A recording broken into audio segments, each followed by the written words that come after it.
திராவிடம் அழிக்க பகுதி 1. இந்த அசைன்மெண்ட்டை எந்த அரசு வந்தாலும் கையில் எடுப்பது இயல்பாகி போனது.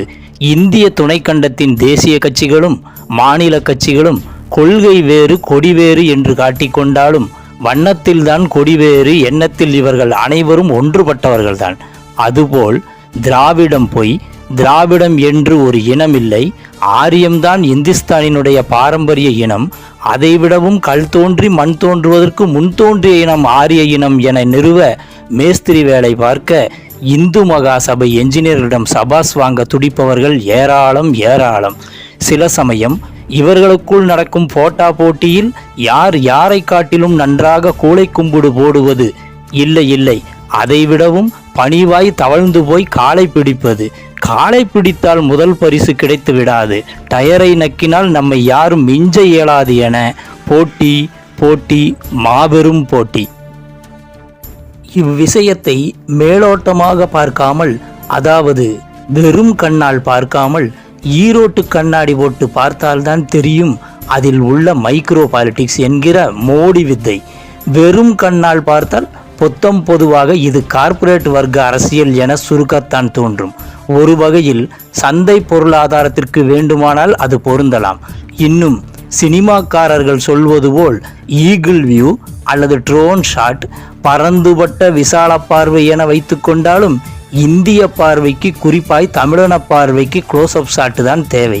பல சமயங்களில் முடிந்தால் மைக்ரோஸ்கோப் கூட வைத்து பார்க்கலாம். அப்போதுதான் தெரியும் குள்ளுகப்பட்டர்களின் கொரோனா கிருமித்தனம்.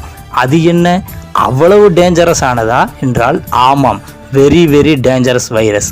எப்படி சொல்கிறீர்கள் என கேட்கலாம். சில விஷயங்களை, சம்பவங்களை ஒரு ஃப்ளாஷ்பேக் போட்டு பார்த்தால்தான் தெரியும், புரியும் நம்மவர்க்கு.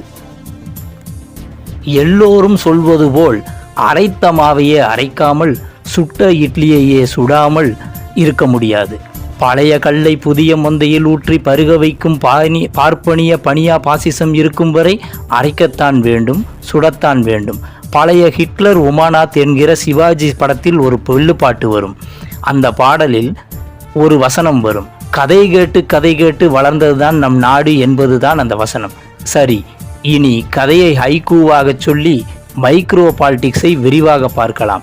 பல்லாயிரக்கணக்கான ஆண்டுகளுக்கு முன் இந்த பூமியும் அதை சுற்றியுள்ள கோள்களும் கிரகங்கள் சூரியன் வெப்பம் மிகுதியால் அல்லது வாயு சுழற்சியால் வெடித்து சிதறிய துண்டுகள் தான். அதன் பின் சூரியன் சூரியனாகவே இருந்தது. ஆனால் அதிலிருந்து வெடித்து சிதறிய துண்டுகள் எரிந்து பிறகு காலப்போக்கில் குளிர்ந்து பனியால் முழுமையும் மூடி பின் சூரிய வெப்பத்தால் உருகி 4/3 பகுதி கடலாகவும் மீதமுள்ள பகுதி உயிரினங்கள் வாழ தகுதியான பகுதியாகவும் மாறிப்போனதாக புவியியல் வல்லுநர்களின் கருத்து. இவ்வாறு நீரால் சூழ்ந்த பூமி காலப்போக்கில் அதன் பின் தாவரங்கள் தோன்ற பின் உயிரினம் தோன்றியது என்கிறது டார்வின் தியரி. அதன் பின் ஒரு செல் உயிரிலிருந்து வளர்ச்சியடைந்து குரங்கு வரை வந்து ஆதி மனிதனாய் நிமிர்ந்து நடக்கும் வரை ஒரு பரிணாம வளர்ச்சி. அதன் பின் ஆதி மனிதன் உணவுக்காக வேட்டை, அவனின் இருப்பிடம், அதற்காக இயற்கையை கனிம பொருட்களை பயன்படுத்துதல், உடுத்த உடை என்பது தேவைப்படுதல், இயற்கையின் சீற்றத்தால் அவசியப்பட்டிருக்கலாம். அதுவன்றி எதிர்பாலின ஈர்ப்பால், எதிர்பாலின வேறுபாட்டால் அல்லது எதிர்பாலினத்தின் பால் வெட்கம் நாணம் என எதுவும் இருக்க வாய்ப்பில்லை. சற்றே நாகரீக வளர்ச்சியால் இயற்கையின் துணிவோடு சமைத்தல், நீர்ப்பாங்குள்ள பகுதிகளில் நிரந்தரமாய் தங்குமிடம் அமைத்தல், வேட்டைக்கு கற்களால் உலோகங்களால் கருவிகள் செய்தல், மேலும் நிலவழியும் தொழில் வழியும் இனக்குழுக்களாய் வாழுதல், இயற்கையான இடி மின்னல் மழை சூரியன் என வழிபடுதல், காலப்போக்கில் மண்ணுக்கும் மழைக்கும் ஏற்றாற்போல் விவசாயம் அறுவடை என வாழ்ந்து வந்தது திராவிட இனம் என்கிற ஒரு இனம்.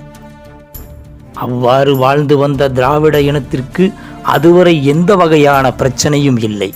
அந்த இனத்திற்கு அதன் பிறகு கிபி 6ஆம் நூற்றாண்டில் விந்தயம் வழியாய் ஒரு நாடோடி கும்பல் கைபர் கணவாய் பகுதியில் புகுந்தது.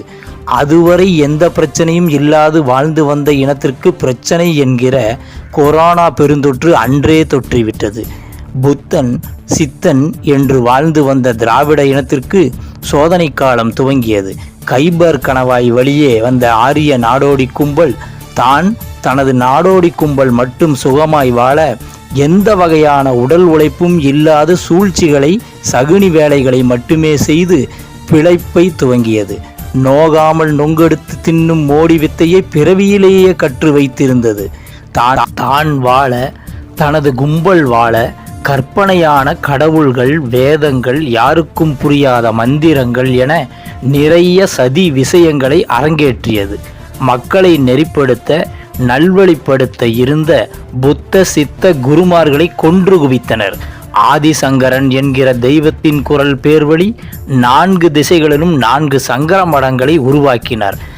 மக்களை தங்களது கட்டுப்பாட்டிற்குள் வைத்துக்கொள்ள கட்டுப்பாடுகளை தங்களுக்கு மட்டும் தளர்த்தி மனு தர்மம் சம்பந்தமாக தங்கள் சொல்வதுதான் நியாயம், நீதி, தர்மம் என்பதை மன்னர்கள் முதல் மக்கள் வரை நம்ப வைத்தனர்.